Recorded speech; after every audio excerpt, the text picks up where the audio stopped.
L'articulation du genou est l'une des plus volumineuses articulations de l'organisme.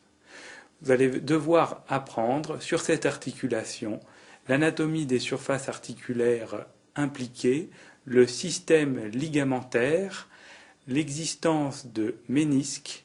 Il faudra en particulier connaître les systèmes des ligaments croisés. L'articulation du genou unit le fémur, le tibia et la patella. Il s'agit de la plus grosse articulation de l'organisme. Elle est constituée de deux articulations. L'articulation fémoro-tibiale, qui est bicondylaire, et l'articulation fémoro-patellaire, qui est une gynglime. Elle allie une grande stabilité et une grande mobilité. Elle présente 2 degrés de liberté. En extension, cela correspond à sa position de verrouillage, en flexion, à sa position de déverrouillage. Mettons en place les structures osseuses sur cette vue latérale du genou, articulation ouverte. En avant, la patella. En flexion horizontale, le fémur. En dessous, le tibia et la tête de la fibula qui s'articule avec la face postéro-latérale du condyle latéral du tibia, mais qui n'intervient pas dans l'articulation du genou. 2 articulations, mais 3 compartiments. Un compartiment fémoro-patellaire, qui est représenté par la lettre A, et un compartiment fémoro-tibial, représenté par la lettre B. L'articulation présente une capsule et une synoviale. Cette synoviale est ici représentée en orange. Elle s'interrompt au niveau des surfaces articulaires représentées en bleu sur le schéma. La bourse suprapatellaire correspond à une extension de cette cavité articulaire vers le haut. La capsule articulaire est représentée ici en vert. La patella est reliée à la tubérosité tibiale par le ligament rotulien. À l'extrémité crâniale de la patella vient s'insérer le muscle quadriceps. Étudions maintenant les surfaces articulaires du genou sur une vue ventrale, genou en flexion. Les surfaces articulaires en présence sont tout d'abord la surface patellaire. La surface patellaire est située à la face antérieure de l'épiphyse distale du fémur. Elle s'articule avec la surface articulaire fémorale de la patella. Elle présente une dépression verticale séparant 2 facettes. La facette latérale est plus large et plus saillante que la facette médiale. Cette surface articulaire est en continuité avec la surface articulaire des condyles. La surface articulaire fémorale est située à la face dorsale de la patella. Elle s'articule avec la surface patellaire du fémur. Elle est séparée par une crête mousse verticale en une facette médiale et une facette latérale. Les 2 facettes sont concaves. L'extrémité inférieure de la patella n'est pas encroûtée de cartilage à sa face dorsale et correspond à ce qu'on appelle l'apex de la patella. Les surfaces articulaires des condyles fémoraux sont au nombre de 2, un condyle fémoral latéral et un condyle fémoral médial. Elles s'articulent avec le tibia. Ces surfaces articulaires se réunissent en avant et sont en continuité avec la surface patellaire. Ces condyles sont séparés en arrière par la fosse intercondylienne. Au niveau du tibia, les surfaces articulaires tibiales supérieures sont situées à la face supérieure du tibia, plus exactement à la face supérieure des condyles tibiaux, latéral et médial. elles sont séparées au centre par l'éminence intercondylaire. Étudions plus en détail cette surface articulaire au niveau des condyles. Les surfaces articulaires des condyles fémoraux décrivent chacune une spirale dont le rayon de courbure décroît d'avant en arrière. À la partie postérieure dorsale, ce rayon fait 15 mm, alors que, en s'orientant vers l'avant, ce rayon augmente jusqu'à 50 mm. Cela a une conséquence mécanique en flexion. Les ligaments sont en position de déverrouillage, alors qu'en extension, cela entraîne une tension des ligaments. Donc position d'extension égale position de verrouillage avec tension des ligaments. Étudions en détail la dysmétrie latérale et médiale des surfaces articulaires mises en jeu dans l'articulation du genou. Nous allons représenter par la couleur rouge le condyle latéral et par la couleur verte le condyle médial. On peut constater que le condyle latéral est plus large que le condyle médial. Le grand axe du condyle latéral et du condyle médial sont divergents. Le condyle médial est plus long que le condyle latéral. Le condyle latéral fait 8 cm de long, le condyle médial fait 10 cm de long.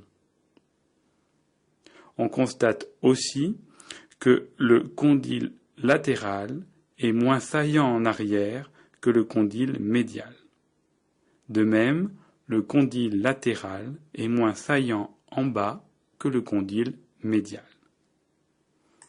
Si l'on s'intéresse maintenant aux surfaces articulaires au niveau du tibia, la surface articulaire latérale est plus large que la surface articulaire médiale, et cette surface articulaire est par ailleurs convexe vers le haut. La surface articulaire médiale est plus étroite que la surface articulaire latérale et est concave vers le haut. La dysmétrie des surfaces articulaires au niveau du genou a une conséquence biomécanique qu'il faut connaître. Si l'on représente ici en gris clair la projection dans un plan des surfaces articulaires du fémur, les condyles, et que l'on projette dans le même plan les surfaces articulaires tibiales, représentées ici en noir, en position de flexion, les appuis se font au niveau de la surface articulaire tibiale latérale sous la forme d'un point, représenté ici en rouge, et d'un segment, représenté ici en vert, pour le condyle médial. L'appui condylien se fait en région postérieure, en position de flexion. De par la dysmétrie des surfaces articulaires, lorsque cette articulation se porte en extension, l'appui condylien au niveau médial se fait en position antérieure et est donc à l'origine d'une rotation latérale externe de l'articulation. Nous allons étudier les surfaces articulaires du genou sur une vue crâniale après avoir retiré le fémur. On observe ainsi la face crâniale du tibia avec placée en avant la patella. Les structures représentées en bleu marine correspondent aux ménisques articulaires. Ils assurent la congruence des surfaces articulaires des condyles fémoraux et tibiaux. Le ménisque latéral a une forme d'un C presque fermé. Les cornes antérieures et postérieures se terminent proches de l'éminence intercondylaire, qui les approche par devant et par derrière respectivement. Ils se poursuivent par des ligaments méniscaux, des freins, qui s'insèrent au niveau de l'espace intercondylaire. La corne postérieure donne naissance au ligament ménisco-fémoral qui accompagne le ligament croisé postérieur jusqu'à son insertion sur le fémur. Le ménisque médial a une forme de C très ouvert. La corne antérieure fine s'insère sur le ligament méniscal à la partie antéromédiale de l'aire intercondylaire antérieure et donne naissance aussi au ligament ménisco-fémoral, qui rejoint le ligament croisé antérieur. Il existe aussi, à ce niveau, au niveau de sa corne postérieure, un frein méniscal.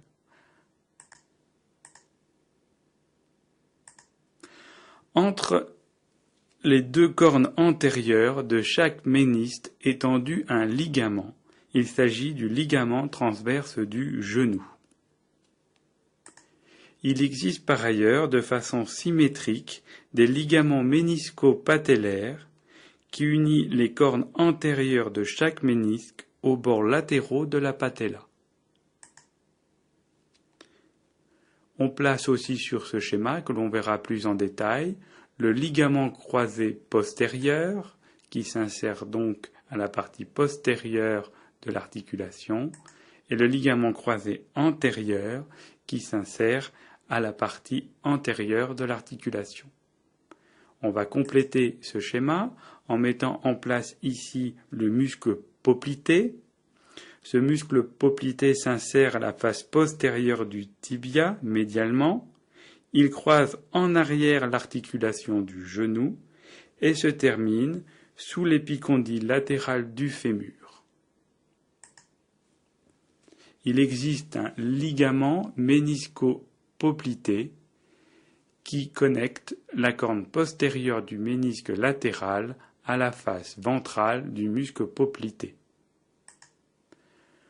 On peut représenter aussi le muscle semi-membraneux et le ligament ménisco-membraneux qui relie la corne postérieure du ménisque médial à la face ventrale du muscle semi-membraneux. En vert, représentée ici la capsule articulaire et en orange la membrane synoviale. Enfin, latéralement, le ligament collatéral tibial avec ses deux feuillets et le ligament collatéral fibulaire. On replace ici les points d'appui des condyles fémoraux. Étudions l'articulation du genou sur une coupe frontale. Nous allons tout d'abord mettre en place le fémur. L'articulation est ici en extension. Le tibia et la fibula. Le ménisque médial est fixé à la capsule, ce qui n'est pas le cas du ménisque latéral. À noter une interruption de la synoviale représentée ici en orange pour permettre l'insertion du ménisque médial à la capsule. La membrane synoviale représentée en orange, doublée de la capsule.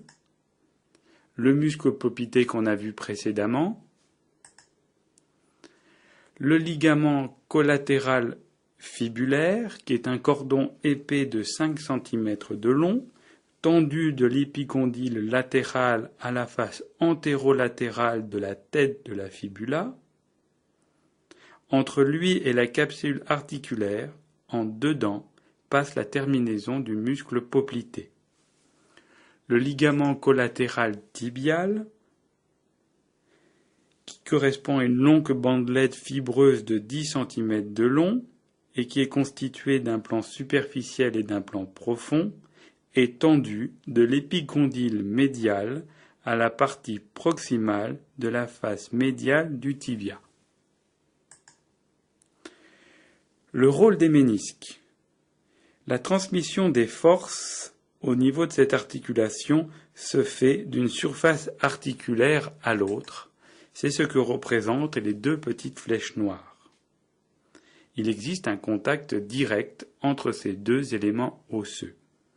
Le ménisque a pour fonction d'ajuster au mieux ces surfaces articulaires et n'est pas destiné à transmettre les forces. Le plan ligamentaire antérieur du genou limite la flexion de l'articulation. Comme repère osseux, nous pouvons mettre en place la tubérosité tibiale, le tubercule tibial latéral, le tubercule tibial médial, puis la patella, le muscle droit antérieur, représenté ici en rose, le muscle vaste externe, le muscle vaste interne. L'ensemble va constituer le tendon du muscle quadriceps. Ce tendon du muscle quadriceps va venir s'insérer sur le bord crânial de la patella. Le bord caudal de la patella va donner insertion au ligament patellaire qui se termine sur la tubérosité tibiale. À partir de la patella va naître des extensions fibreuses appelées rétinaculum patellaire transversal latéral et rétinaculum patellaire transversal médial. On décrit par ailleurs un rétinaculum patellaire longitudinal latéral, représenté ici en rouge, qui correspond au muscle vaste externe, et qui va donner un faisceau direct qui va venir s'insérer sur le tubercule tibial latéral et un faisceau croisé qui va franchir la ligne médiane et venir s'insérer sur le tubercule tibial médial. On a la même distribution symétrique du muscle vaste interne qui va donner le rétinaculum patellaire longitudinal médial avec un faisceau direct sur le tubercule tibial médial et un faisceau croisé sur le tubercule tibial latéral. Le plan ligamentaire postérieur du genou limite l'extension. Sur le schéma est représenté en bleu les coques condyliennes qui correspondent à la capsule articulaire. Est représenté en marron le muscle poplité avec son insertion à la face postérieure du tibia, bien représenté ici. Le muscle semi-membraneux, représenté en vert, va se terminer en plusieurs faisceaux. Tout d'abord, le faisceau direct, représenté ici par le chiffre 1, se termine sur la face postérieure du condyle médial du tibia. Il présente deux extensions, numérotées ici 2 et 3. Le faisceau réfléchi, le chiffre 2, correspond à une expansion médiale qui longe la face médiale du condyle médial du tibia, sous le ligament collatéral tibial, pour se terminer à la face antérieure du condyle qu'il contourne. Le ligament poplité oblique, correspondant au chiffre 3, est une expansion latérale qui se dirige crânialement et se termine sur la coque condylienne latérale, la fabella, qui correspond à un os sésamoïde, et le fémur par quelques fibres. Le ligament poplité arqué a pour origine la tête de la fibula. Il se dirige crânialement et se divise en deux faisceaux. Un faisceau vertical qui se termine sur la coque condylaire, la fabella et le fémur, et un faisceau arciforme qui se fixe sur le tibia en formant une arcade au-dessus du muscle poplité. Le plan ligamentaire latéral du genou limite le varus. Nous allons mettre en place tout d'abord le muscle droit antérieur qui appartient au quadriceps. Ce muscle droit antérieur s'insère sur la patella et par l'intermédiaire du ligament rotulien sur la tubérosité tibiale. Latéralement est représenté ici le tubercule tibial latéral. De part et d'autre de la patella va émerger le rétinaculum patellaire transversal qui vient s'insérer sur la tubérosité supracondylienne latérale. Au niveau du tubercule tibial latéral vient s'insérer le rétinaculum patellaire longitudinal direct venant du vaste externe et croisé venant du vaste interne. Est représenté ici le ligament ménisco-rotulien. La tête de la fibula en arrière, la tubérosité supracondylienne, donc, qui est latérale ici, la coque condylienne latérale représentée en bleu,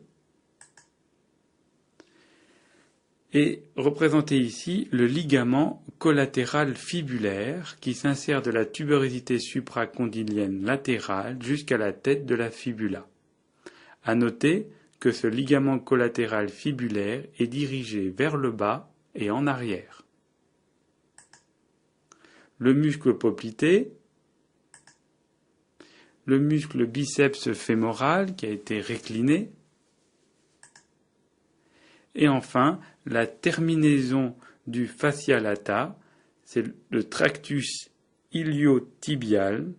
Il s'agit d'une forte bande fibreuse longitudinale qui prolonge le fascia glutéal.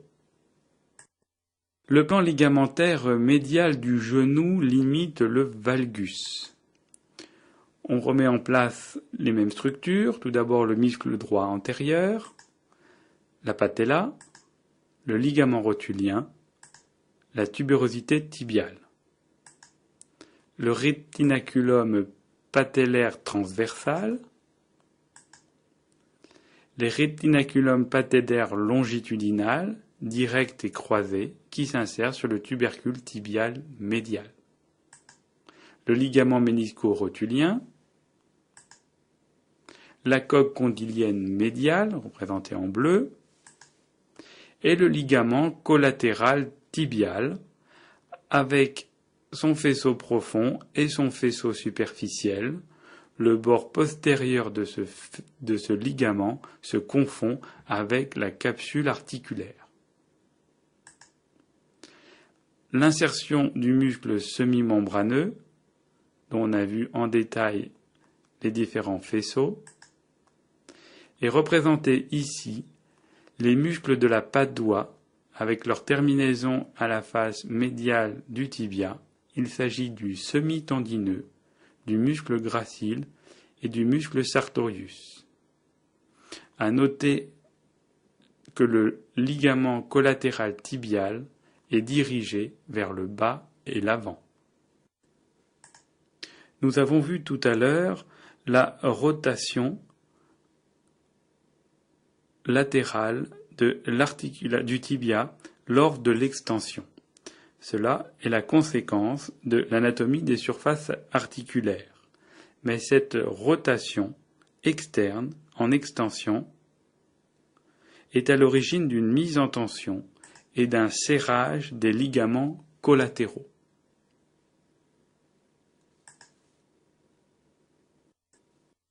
Les ligaments croisés du genou forment un véritable pivot au centre de l'articulation.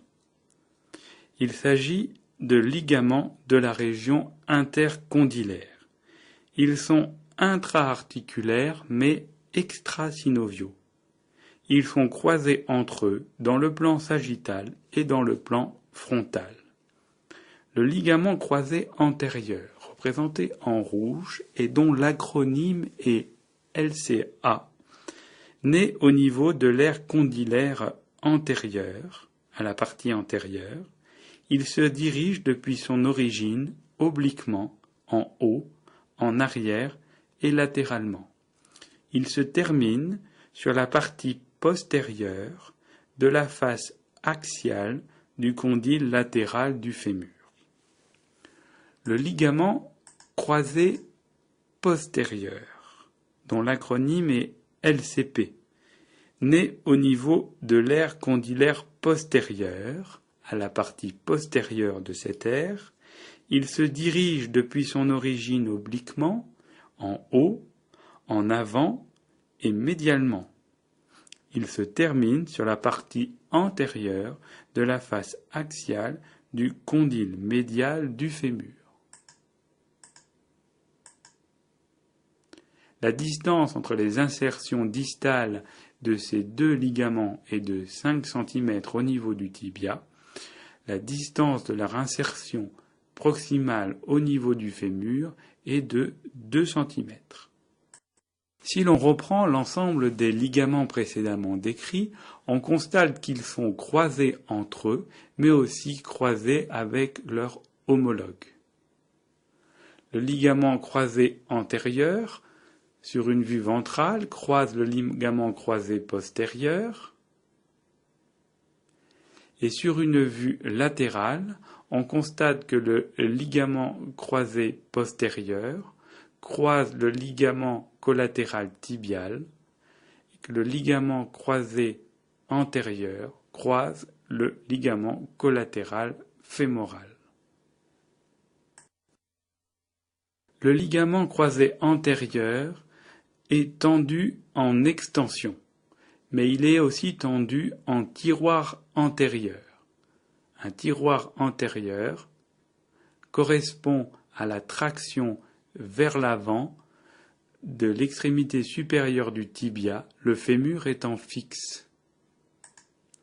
Le ligament croisé postérieur est lui tendu en flexion et il est tendu en tiroir postérieur, c'est-à-dire que le fémur est tenu fixe et que l'extrémité supérieure du tibia est repoussée en arrière.